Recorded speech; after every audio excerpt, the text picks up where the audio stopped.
a Rússia vê essa guerra como uma guerra civil e ela está replicando parte do que ela aplicou na Chechênia, né?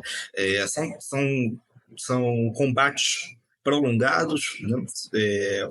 Uma estratégia de guerra que não prevê um fim curto, mas que traz benefícios de longo prazo muito maiores, até mesmo do ponto de vista humanitário.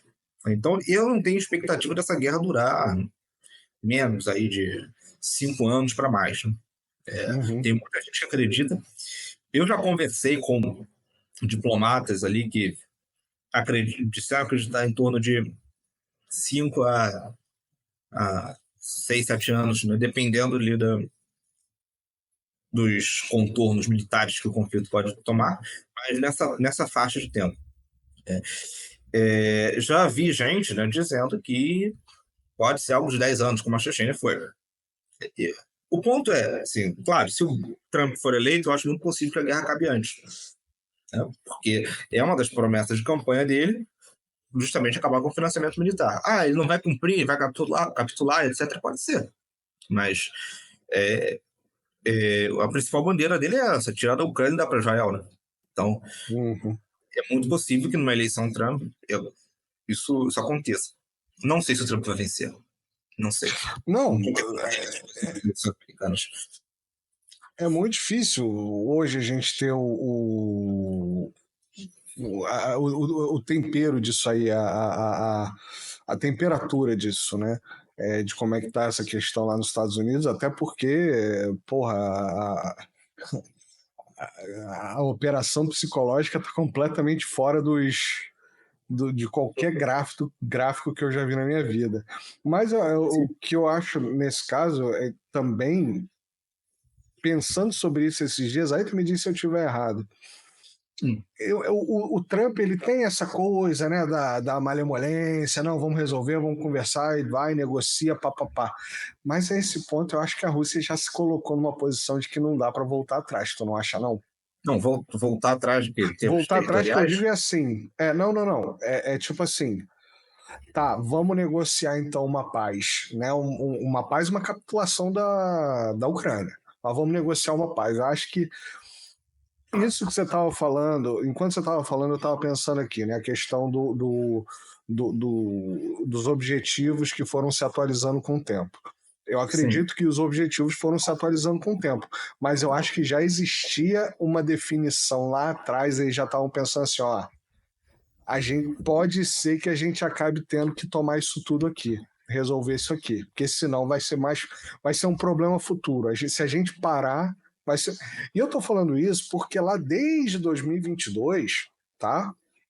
Eu ouço analistas falando, não estou dizendo que é melhor analista, pior analista, mas é uma coisa que faz sentido. Por exemplo, a questão da Odessa, para mim sempre ficou muito claro que não tinha como a Rússia não anexar Odessa. Eu posso estar completamente errado, mas seria uma derrota política muito grande para o governo. A população russa não iria aceitar isso, a população de Odessa não iria aceitar isso. Então eu acredito que seria um problema muito grande. E eu via muito o Gonzalo Lira, que, enfim, era um cineasta, não era um puta de um analista, mas o que ele falava nesse caso fazia muito sentido desde o início. Não tinha nem começado direito, os caras ainda estavam lá fazendo o cerco de Kiev, né? Que ele falava isso, cara, não tem como a Rússia não avançar pelo menos até a margem do Dnepro. E eu vejo isso como fazendo sentido. E agora você falando essa questão da Terra Negra, que era uma coisa que eu não pensava, e eu nunca ouvi ninguém falando sobre isso, tá? Só para deixar claro aqui, pode ser que eu não siga as pessoas certas, mas eu nunca ouvi ninguém comentando sobre essa questão. Não tem como realmente.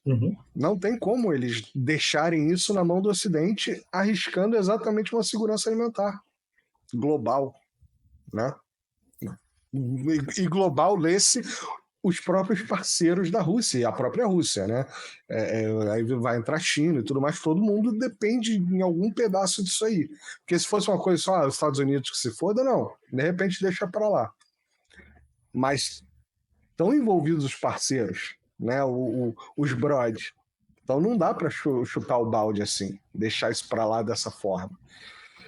E, de repente, aí eu já pensando, tá, na prática, o que eles usaram foi a contrapropaganda, né? O Ocidente usou a propaganda dizendo que a Rússia está invadindo, e não sei o que, não sei o que lá, e eles estão metendo uma de que, ó, a gente nem queria, mas já que vocês estão insistindo, a gente vai também mais um pouco. Sim, Sim, e numa boa. sim. Eu acho que o Trump faria um grande controle de danos, né, que permitiria, talvez, né, a Ucrânia preservar parte maior do seu território de 91, né, de 1991. Uhum. Mas, nas condições tais como estabelecidas atualmente, pode ser muito difícil isso ser alcançado no nível diplomático, ali, de conversar e resolver. A Rússia parar aqui. O cenário mais provável no governo Trump seria o fim da assistência militar. E aí Sim. a Rússia decide no campo de batalha e vai até onde ela quiser. Talvez o Trump pudesse negociar com os russos simplesmente para dizer não tome a Ucrânia inteira. Para Talvez aqui, pudesse por negociação. favorzinho. Né? Preserve ali alguma existência da Ucrânia. Mas não será não, como eu sempre digo, né, também, não será Ih, cara. não será o Ocidente dizendo até onde a Rússia vai. Oi? Não, Desculpa, não, é que falando deu bem. uma comida aqui no áudio. Aí eu, Ah, tá. caramba, agora voltou. Mas eu Não, perdi não. essa parte que você falou. Não será. O Ocidente dizendo, né, ditando até onde vai. Não vai. É a Rússia que vai dizer. A guerra acaba quando a Rússia disser agora acabou. Os objetivos da Operação Militar Especial foram alcançados. Agora acabou. Então, essa, essa é a receita para acabar a guerra. A Ucrânia pode até pedir negociação. Inclusive, a Ucrânia está pedindo negociação agora, né? Está dizendo que estará pronta para negociar, tal, tal, tal. É mais ou Mas menos, essa né, cara? Porque negociação, eles foram na China, quem foi aquele, o Kalua, Kalorra, como é que é? O, olha só, essa, Kuleba. Ele foi na China e disse assim, que queria essa, negociar, aí voltou, falou que não vai negociar porra nenhuma. eu vejo essas negociações, essa tentativa de negociação acontecendo agora por desespero do Zelensky. Eu vejo isso uma iniciativa do Zelensky especificamente. Não totalmente da junta de Kiev, mas algo do Zelensky. Uhum. Porque o Zelensky não tem alternativa, ele não tem saída nesse contexto. Se o Trump for eleito, acabou a Ucrânia. Se os democratas forem eleitos, alguém provavelmente vai substituir o Zelensky, porque serão mais 4 anos de guerra acontecendo. Ninguém está satisfeito com o Zelensky. A pressão vai aumentar e assim, ele não tem saída. E, inclusive, a vida dele está em risco há muito tempo. Então, Inclusive, nesse ele vale clima, mais morto do que vivo, né? Porque muito se o mais nego louco der do o que jeito, vivo. ainda bota na culpa no The Putin. Exatamente.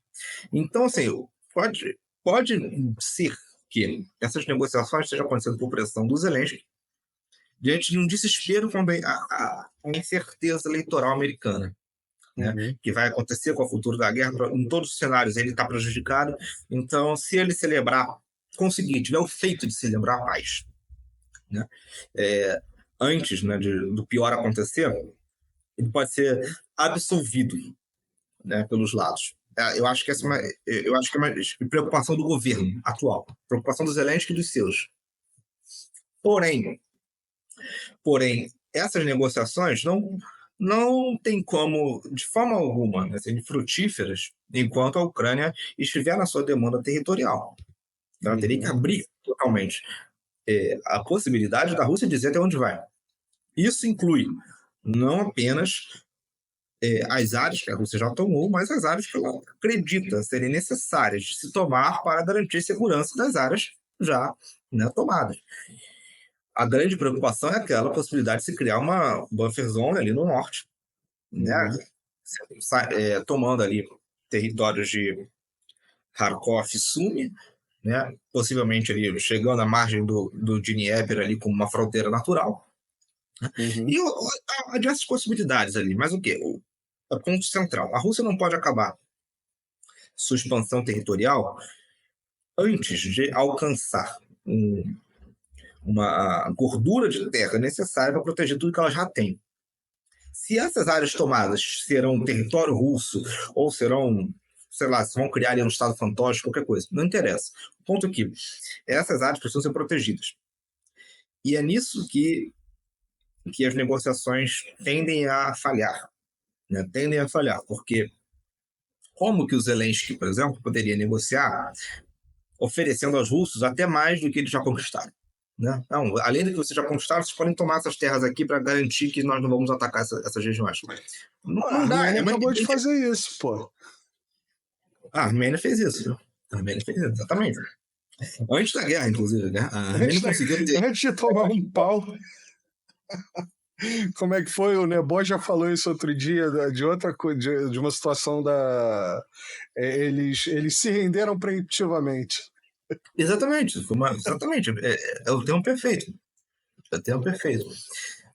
Embora algumas figuras aí tentem apagar a história, né? Quando eu falo apagar a história, não é apagar, sei lá, a Segunda Guerra Mundial, apagar coisa, não, é apagar coisa de 2009, desculpa, de 2019.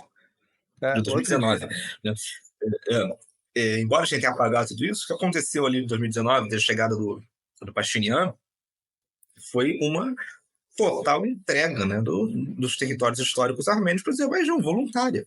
A Armênia assinou o documento, né, tratados mediados por Paris, dizendo que Artsakh era do Azerbaijão.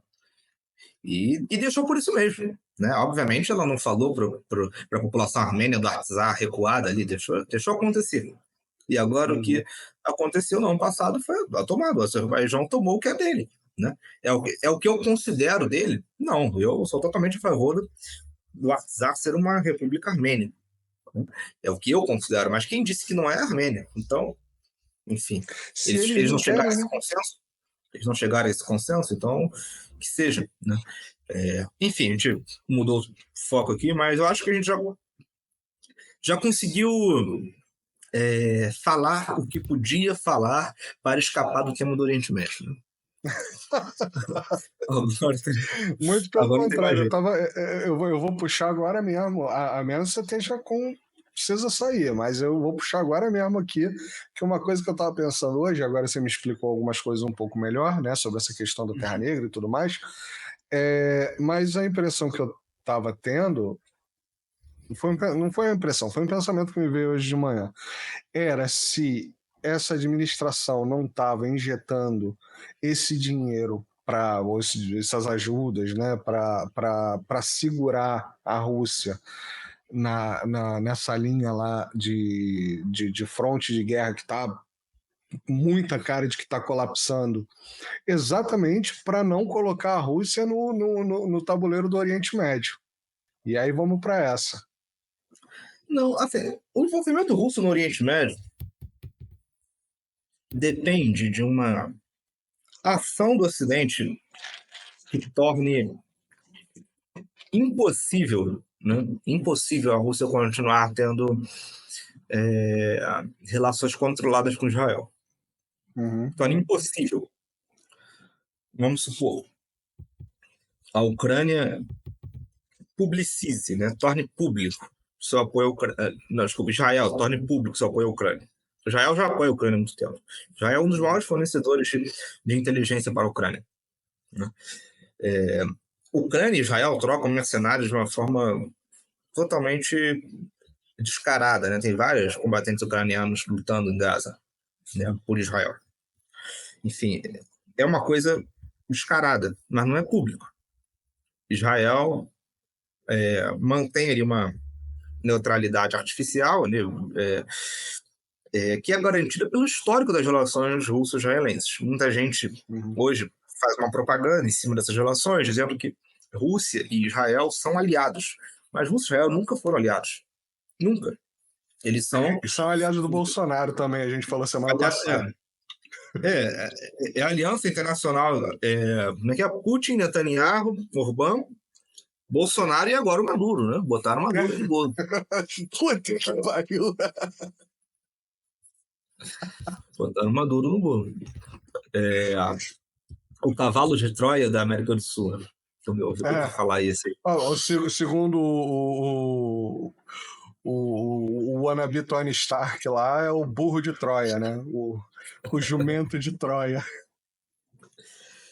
Pois é. A gente vai Então, chegar no Maduro, não se apressa, não. não. Eu não fui eu que me apressei. As pessoas já Não colocaram foge nesse do Oriente Médio, não.